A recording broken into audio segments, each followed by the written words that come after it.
Let our prayer today be one of thanks and gratitude.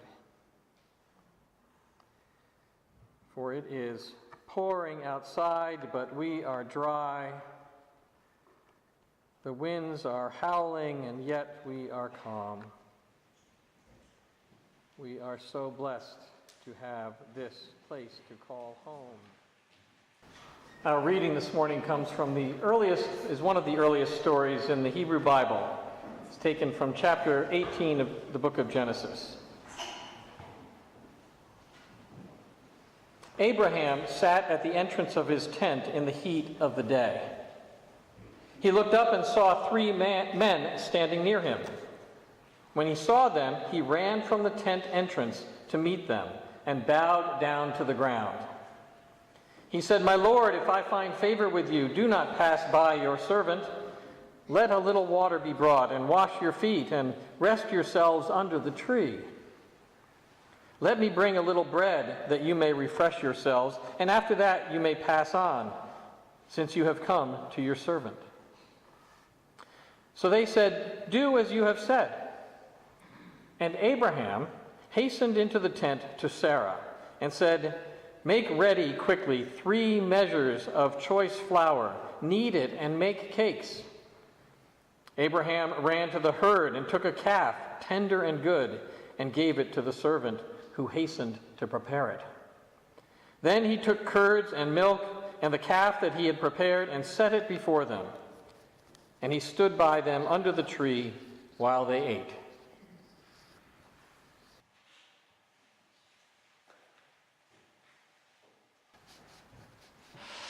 A man's home is his castle. Be it ever so humble,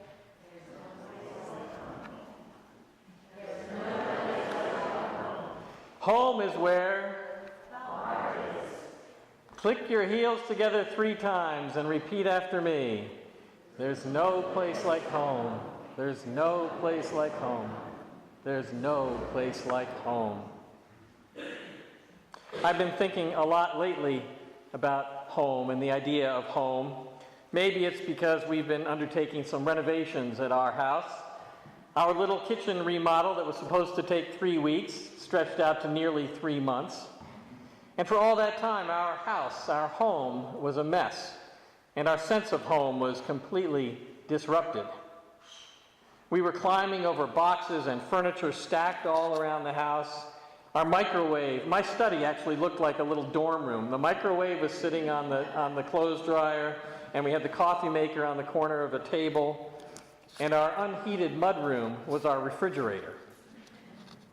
Coming home from work every day, we entered a space of chaos, not comfort. The end result, now that it's finished, is beautiful, and we've been eager to invite people over to share it with us. Because the whole motivation for this project was our desire to create more space, more inviting space where we could break bread and have people over for suppers and enjoy the company of family and friends. And that's what home is all about, really, isn't it? Our need to find a home, our instinct to create home, comes from a place deep inside us. Beyond trying to meet our basic needs for safety and security, and let's just pause a moment and give thanks for what we have, because we know that there are others who don't have this basic need met. But beyond the basic need, we seek a place of comfort, of refuge, somewhere we can escape the rigors of the world, a place where we can be ourselves, a place where we can know and be known, a place where perhaps we can recharge our batteries, a place where we can not only return to but go out from. Home plate, home base. We create home in lots of places. Home isn't just about where we live. We bring touches of home. I'm sure many of you all do this. Touches of home, family pictures, tchotchkes, other mementos into our places of work. When we travel, sometimes we take a little piece of home with us. One of our daughter's friends, when she was young, used to take slices of homemade bread that her dad would bake whenever she traveled. She took a piece of home with her. And now I have a colleague and friend of mine who, when she travels, she takes a little vase from her home, and the first thing she does before she checks into a hotel is find some flowers so that when she gets to her room, she can set the flower vase up on either the desk or the credenza in the hotel room. She says it's a touch of home. So these kinds of gestures remind us of who we are and what's most important to us. And home isn't all about just us either. Home is something we make for others. We make a home for our partners, our children, our family, for our friends. I can assure you that Irene and I alone don't need a 7-foot-long dining table. We made it for others. We want others to help us make our house a home. We all work hard to create places of safety and security and warmth and welcome. When we know someone's coming to our home, we put out the special dishes. We put flowers on the nightstand. We cook a favorite meal. We greet them with open arms and welcome them into this special place that we've created, not just for ourselves, but for them. And so we spend our time, our energy, our money, striving to create home, to build a home around us.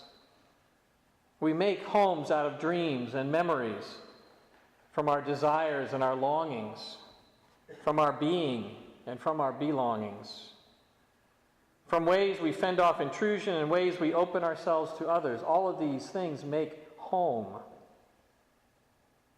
Home is a concept and a feeling that we try to build and actually make real in the world. And as Zoe's first song today indicated, sometimes we create home in our minds. It could be a place that never actually really existed, and yet we've experienced it and it's real for us. And so we have this power to create and recreate home in other times and other places. For most of us, the word home denotes stability, certainty, and the comfort that comes with that. Many of you know that Irene's parents, since now Irene's parents have died, she and her siblings are in the process of selling the family home. The home that Dan took Martha to when they married 3 days after he came home from World War II. The home where her dad dug out the basement by hand. The home where she grew up, doing math homework at the kitchen table while her mom canned all those peaches and hundreds of pints of strawberries. The home where Irene took me and our children to sit on the porch and hunt frogs in the pond in the summertime. This place, which is much more than just a house sitting on a road in rural New Jersey, has always been a home for her. And now she and I must let it go. It's going to be hard. Really another loss, another death in the family almost, for all that it means and all the memories that it holds. This home has been a constant in her life, all her life, and in mine for over 30 years. It's been the place that she's always returned to and has been received and held and loved. That's what home is.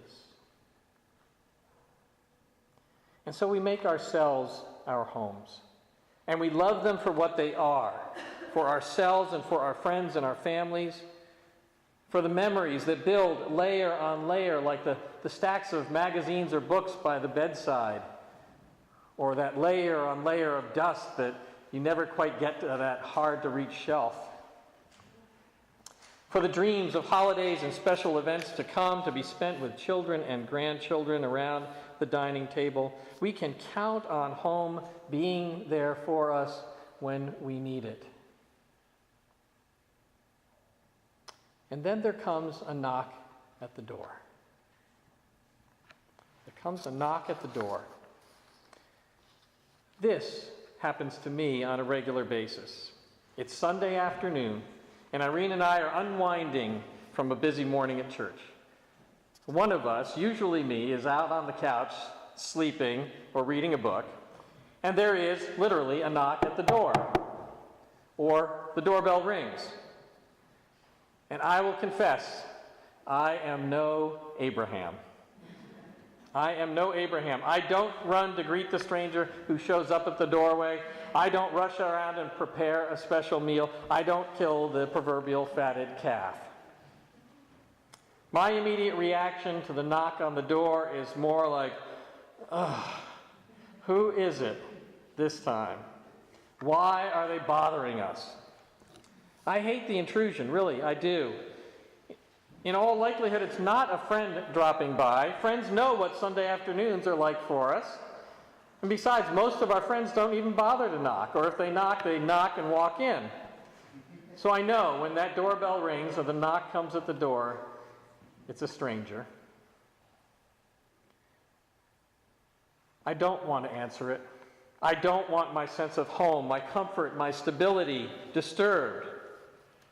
Sometimes if I think I can get away with it, I'll just ignore it, pretend they're not there, and wait for them to go away. But some people are persistent. Or perhaps I think maybe they've already seen me, or they can see that the television's on, so I really can't get away with ignoring them. So I shuffle off to the door with very low expectations and a very high level of irritation. Sometimes it's the Girl Scouts selling cookies, and that can be okay. Maybe it's the Boy Scouts selling popcorn. Other times it's someone selling magazine subscriptions to work their way through college, which makes me a little suspicious knowing what college costs these days. And more often than not, it's someone promoting a cause like clean water or clean air. And these folks, these are the most persistent, both in their knocking and in their sales pitch. And it's hard to turn them away because usually they're doing some kind of good work that I appreciate and I'm on board with. So, depending on the weather and my mood, I'll maybe step out into the driveway. Or I'll invite them into that mudroom, the unheated mudroom. But that's as far as they get. That's as far as I'm willing to let them go. And I'll listen to their spiel, and I'll sometimes write them a check, because by this time, my afternoon's ruined anyway, right? So that's how I react to the knock at the door. Can you guys understand that? Anybody else experience that sometimes?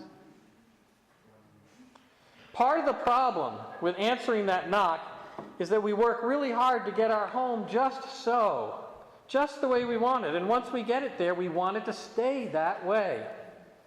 We want our Sunday afternoons to be predictably comfortable and relaxing. Sometimes we even begin to believe it's our God-given right to have our Sunday afternoons like that. So we seek to protect those times of home. We ignore the knock or rebuff the visitor with a cold stare or some kind of dismissive word.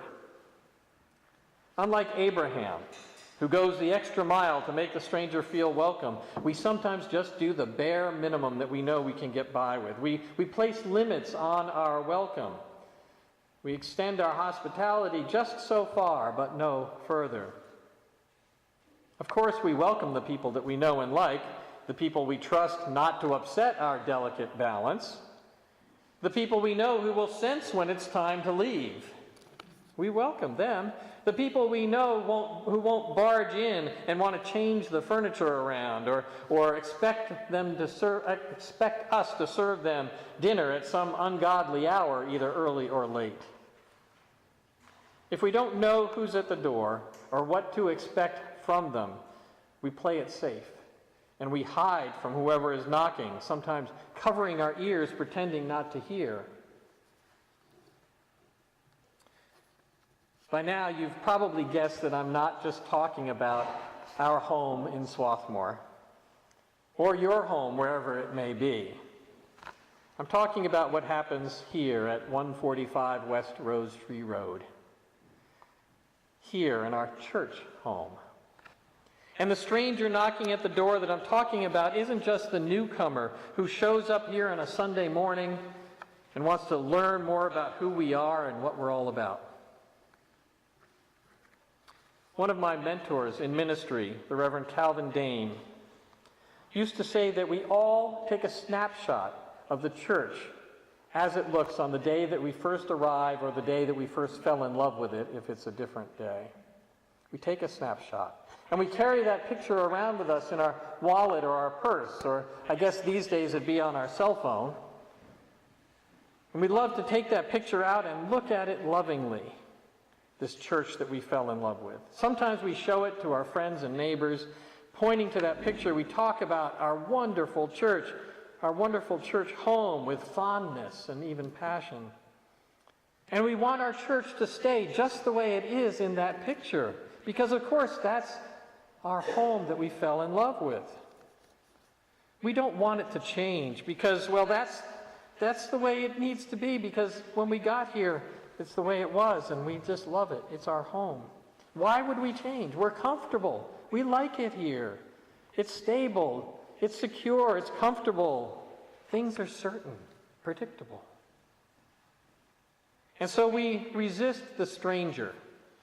We resist the stranger who shows up at our door and maybe questions why we do things the way that we do. Or the one who shows us with pride their picture of their church that they loved, and then who asks, why don't you do things the same way here that we did in our church? We pretend not to hear the knock of a new idea or a new opportunity. Maybe we even actively take measures to bar the door. So about this snapshot, about this picture, what we forget so easily when we're looking at it, this picture of our beloved church home, is that if that image had been taken just a day earlier, maybe the Sunday before we got here, we wouldn't be in it at all. We wouldn't be part of that picture. And had we not been welcomed when we showed up, we'd have no snapshot of our own and no spiritual community to call home. The truth for each of us here today is that someone else answered the knock at the door when it was we who were knocking.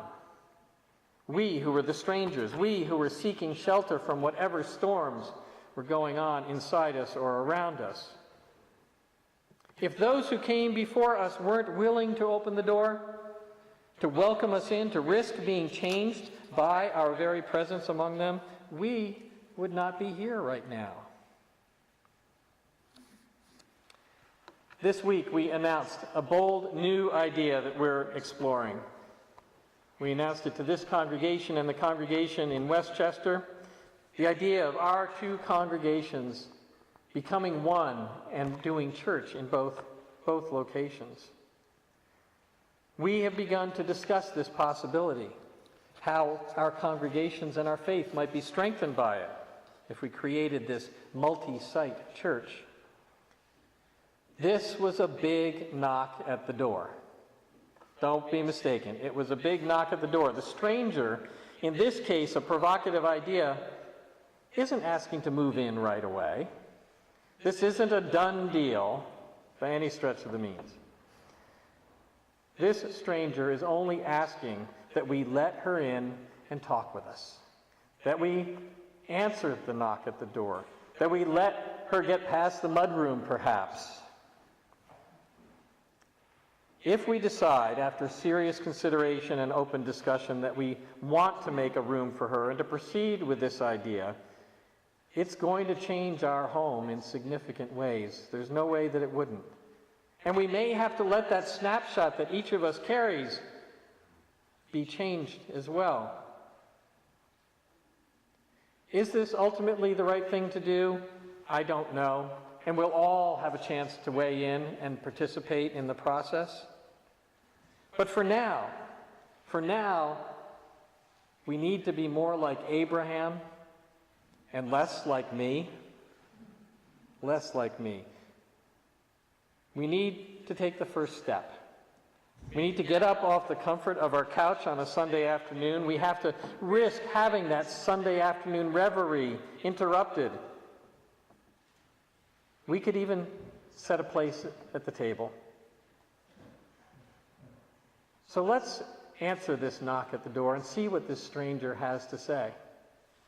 Because she might just be bringing us some good news. This day and every day, I wish you peace. Amen.